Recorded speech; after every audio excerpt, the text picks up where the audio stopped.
నమస్తే అన్న. నమస్తే అన్న. ఇప్పుడు టాలీవుడ్ ఇండస్ట్రీలో అవును క్రమశిక్షణకి మారుపేరైనటువంటి అవును మంచు మోహన్ బాబు అవును ఆ, ఇప్పుడు వాళ్ళ ఇంట్లో జరుగుతున్నటువంటి గొడవలు నిజంగా అసలుకి ఫుల్ ట్రెండింగ్ లో ఉన్నాయి. అవును. ఈ ఇష్యూ మీద స్టార్టింగ్ నువ్వు ఎలా స్పందిస్తావు?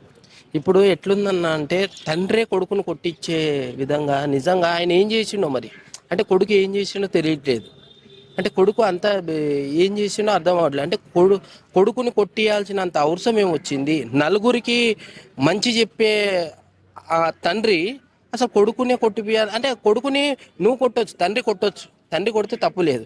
అదే నలుగురు రౌడీలను పెట్టి కొట్టియడం అది దుర్మార్గం అసలు. అదేందేమో నాకు అర్థం కాలే అసలు. మోహన్ బాబు గారు అంటే అసలు ఎంతో మందికి మంచి చెప్పే వ్యక్తి, అసలు కొడుకుని కొట్టియడం ఏంది రౌడీలను పెట్టి? నాకు అర్థం కాలేదు. పోనీ ఆయన కొట్టిండంటే అర్థం ఉంది, వాళ్ళ ఫ్యామిలీ వాళ్ళు కొట్టిండంటే అర్థం ఉంది. ఏంటంటే ఆస్తి పంచాయతీలు అన్నదమ్ముళ్ళయి ఒక దగ్గర కూర్చొని ఇంట్లో కూర్చొని చెప్పుకోవాల్సిన విషయం ఇది. బయట వేసుకొని పబ్లిక్లో వేసుకొని అసలు పబ్లిక్లోకి రావడం ఇది చాలా అసలు ఎట్లుందంటే అరాచకంగా ఉంది. అసలు మీ ఇంట్లో మ్యాటరు బయట తెచ్చి పెట్టడం మంచి పద్ధతి కాదు ఇది అసలు. మోహన్ బాబు అంటే ఒక మంచి వ్యక్తి, నలుగురికి మంచి చేసే వ్యక్తి, నలుగురికి మంచి మాటలు చెప్పే వ్యక్తి. అటువంటిది మోహన్ బాబు గారే బయటపడడం ఇది ఆస్తి పంచాయతీల అన్నదమ్ముల గొడవ. అసలు ఎట్లా ఉందన్న ఈ టాపిక్ నాకు అర్థం కాదు. ఇంట్లో మాట్లాడుకునే మ్యాటరు పబ్లిక్లో పెట్టడం, నలుగురు చెప్పే విధంగా పెట్టడం ఇది చాలా దుర్మార్గం అన్న. ఈ సందర్భంలోనే అటు మంచు లక్ష్మి గారు ఇటు మంచు విష్ణు ఇద్దరు కూడా ఊళ్ళో లేని సిచ్యువేషన్ లోనే ఇది జరగడం, దీని వెనక ఏదన్నా కుట్రపూరితమైన కోణాలు ఉన్నాయనుకోవచ్చు. అంటే మోహన్ బాబు గారు ఏమంటారంటే, తండ్రి మోహన్ బాబు గారు ఆయనకి ఇష్టం, ఎవరికి ఇష్టం అయితే నాకు ఆయనకు ఆస్తి రాయాలనుకుంటే ఆయనకు రాస్తాడు. అంటే కొడుకుగా మరి మంచు మనోజ్ గారికి కూడా హక్కు ఉంటుంది కదా? హక్కు ఉంటుంది. కాకపోతే ఇప్పుడు తండ్రి ఇష్టం, తండ్రి నీకు ఎట్లా చెప్తే నీకు ఈ ఆస్తి రాసిస్తున్నా అంటే ఆమె మీద ఇష్టం ఉంటే, ఇప్పుడు నీకు ఎవరైతే రేపు ఫ్యూచర్లో నీకు ఏం పెడతారో వాళ్ళకే ఆస్తి రాసిస్తారు కదా, నాకు అండగా ఉంటే రాసిస్తారు కదా. ఇప్పుడు అసలు యాక్చువల్గా ఈ గొడవ కారణం మెయిన్ పాయింట్ అందరూ విషయంలో సింగిల్ ఇప్పుడు అందరూ ఎక్స్పెక్ట్ చేస్తుంది, బయట ప్రొజెక్ట్ చేస్తుంది ఏంటంటే, మంచు మనోజ్ గారు రెండో పెళ్లి ఎప్పుడైతే చేసుకున్నారో ఆ రెండో పెళ్లి దగ్గర నుంచి ఈ పంచాయతీలన్నీ మొదలయ్యాయి అనేది ఒక వాదన ఉంది. ఇక్కడ ఆ అమ్మాయిని కూడా తీసుకొచ్చి ఈ ఇష్యూలో కలుపుతున్నారు. ఆ అమ్మాయికి ఆల్రెడీ 7 నెలల పసిపాప ఉంది. అంతకుముందు ఒక ఫస్ట్ బాబీ ఉన్నారు. మంచు మనోజ్ ఏమంటున్నాడు, నా కుటుంబాన్ని దీంట్లో లాగుతున్నారు అని ఒక స్టేట్మెంట్ ఇస్తున్నారు. ఈ టోటల్ సినారియోని ఎలా చూడొచ్చు అంటారు? అతను ఏమంటుండంటే, నేను ఎక్కడ దాకా అయినా వెళ్తా, నేను ఫ్యామిలీని లాగొద్దు బయటికి, నేను మొత్తం తిరగడానికి ప్రపంచానికి తిరగడానికి వెళ్తున్నా, ఎవరెవరిని కలవాలనో వాళ్ళని కలుస్తా, మీదంతా బయట పెడతా అని వెళ్తుండు అని ఒక స్టేట్మెంట్ ఇచ్చిండు. మరి ఏం జరిగిందో అసలు? ఫ్యామిలీని ఎందుకు తేవాలే? ఇప్పుడు ఆ తండ్రి కొడుకులు ఇద్దరు ఉన్నారు, ఎవరైతే వీళ్ళు ముగ్గురు ఉన్నారు, వీళ్ళు ముగ్గురు మాట్లాడుకుంటే ఆస్తి గొడవల్లో క్లియర్ అయిపోతుంది కదా.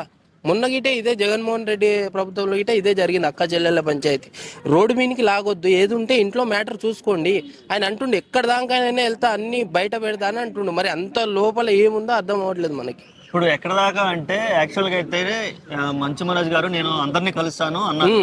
అందరినీ కలుస్తారు అంటే ఎక్కడ పోతున్న మ్యాటర్? మెగాస్టార్ చిరంజీవి గారి దగ్గరికి వెళ్ళే అవకాశం ఉందంటారా? ఎక్కడెక్కడ దాకా వెళ్తుందంటే చిరంజీవి గారి దగ్గరికి, పవన్ కళ్యాణ్ అన్న దగ్గరికి, ఇంకా అలాగే నాన్న ఎంత ప్రేమతో దేశాన్ని నడిచిపోయే వ్యక్తి దగ్గరికి వెళ్ళబోతుండే. ఇంకోటి ఏంటంటే మోడీ గారిని గిట్ట కలవబోతుండు అనే ఉద్దేశం ఆ టాపిక్ గా మారింది. నిజంగా అంత అవకాశం వస్తుంది అంటే, నేను ప్రపంచమే తిరుగుతానని అంటున్నారు కదా అతను. ప్రపంచం మొత్తం తిరుగుతానని అంటున్నావు అంటే ఇంక అందరు కలవాల్సిందే. మెగాస్టార్ గారి గిట్ట వస్తారు, అలాగే పవన్ కళ్యాణ్ అన్న వస్తారు, అందరు వస్తారు. మోడీ గారి దగ్గర గిట్ట వెళ్ళే మ్యాటర్ ఉంది. ఇది అంత విధంగా చెప్పిండు అతను. నేను అక్కడ దాకా వెళ్తున్నాను అన్నాడు. సో అక్కడ దాకా గిట్ట వెళ్ళొచ్చు. ఎందుకంటే బాగా బంధుత్వం ఉన్న మన మోడీ గారితో నాన్నగారికి చాలా బంధుత్వం ఉండేది. అక్కడ దాకా గిట్ట వెళ్ళొచ్చు. సో వెళ్తా అన్ని గిట్ట చెప్పిండు అతను. సరే, ఇప్పుడు మోదీ గారి దాకా వెళ్ళినా మళ్ళీ పంచాయతీ తెలుగు రాష్ట్రాలు రావాల్సింది. మళ్ళీ ఇక్కడికి వచ్చిన తర్వాత వీళ్ళే సెటిల్ చేయాలి. అంటే ఇక్కడ ఒక విషయం ఏంటంటే, ఒకప్పుడు ఏదైతే లెజెండరీ అవార్డు ఇవ్వడానికి చిరంజీవి గారిని అందరూ ప్రపోజ్ చేస్తే మోహన్ బాబు గారు అడ్డుకోవడం వల్ల వాళ్ళిద్దరి మధ్య చిన్న క్లాష్ అనేది ఉంది, అందరికి తెలిసింది. అంటే ఇండస్ట్రీ పెద్ద నువ్వా నేనా అనే విషయంలో జరిగింది. ఇప్పుడు ఇది పంచాయతీ చిరంజీవి గారి దగ్గర కనుక వెళ్తే ఖచ్చితంగా ఇది ఆటోమేటిక్ గా ఇది చిరంజీవి గారి పెద్ద మనిషి ఇండస్ట్రీ. ఇప్పుడు చిరంజీవి గారు వెళ్ళింది అనుకో, పెద్ద మనిషి నిజంగా సినిమా ఇండస్ట్రీలో కానీ ఇంకా వేరే విషయంలో కానీ నిజంగా ఒక పెద్ద మనిషిగా తీర్పు ఆయన చెప్పడానికి ఒప్పుకోలేదు, మోహన్ బాబు గారు ఒప్పుకోలేదు. ఇప్పుడు ఇంకా ఆటోమేటిక్ తప్పదు ఒప్పుకోవాల్సిందే. ఆయన గిట మోహన్ బాబు గారి గిట ఒప్పుకోవాల్సిందే. ఎందుకంటే అంత దాకా వెళ్ళింది కాబట్టి వాళ్ళందరూ రావాల్సిందే. వాళ్ళే ఇప్పుడు న్యాయం చేసేది గిట వాళ్ళే. ఎంతైనా వాళ్ళ గురువు గారు దేశం నారాయణరావు గారు ఉంటే అసలు ఈ విషయమే బయటకు వచ్చేది లేదు రాకపోదు. కాకపోతే ఈసారి వెళ్ళాలి మెగాస్టార్ చిరంజీవి గారు వెళ్ళి చెప్తేనే ఆ పంచాయతీ గిట ఆయన వల్లనే సాల్వ్ అవుతుంది. అంత ఉద్దేశం దాకా వచ్చేసినాం మనం. అయితే మోహన్ బాబు గారికి కంపల్సరీ మెగాస్టార్ చిరంజీవి రావాలి, పంచాయతీ చెప్పాలి. పవన్ కళ్యాణ్ అన్న ఇంకా మోడీ గారు అయినా ఇంకా అక్కడ దాకా వెళ్తుంది విషయం.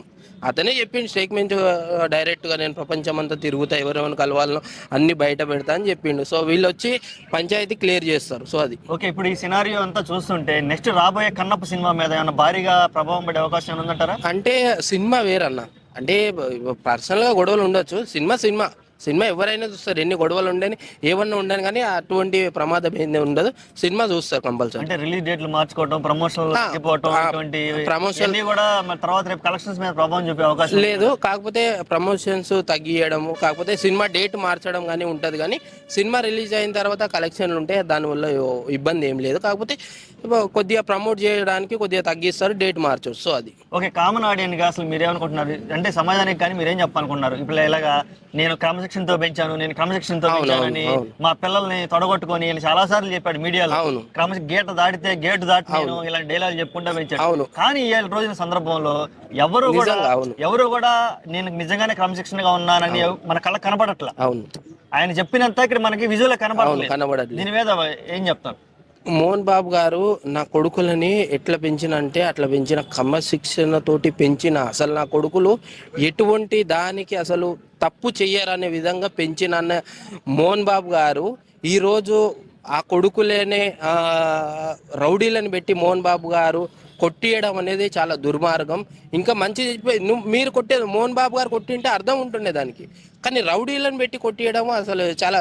ఇంకోటి ఏంటంటే మీడియాలో స్ప్రెడ్ చేయడం, నలుగురికి మంచి చెప్పే వ్యక్తి మోహన్ బాబు గారు అసలు సమాజమే చెప్పుకున్నంత పరిస్థితికి వచ్చిందంటే నిజంగా అసలు నమ్మలేకపోతున్నాం. అసలు ఇంత దాకా వస్తుంది అనుకోలే నేను. ఓకే అన్న, థ్యాంక్ యూ.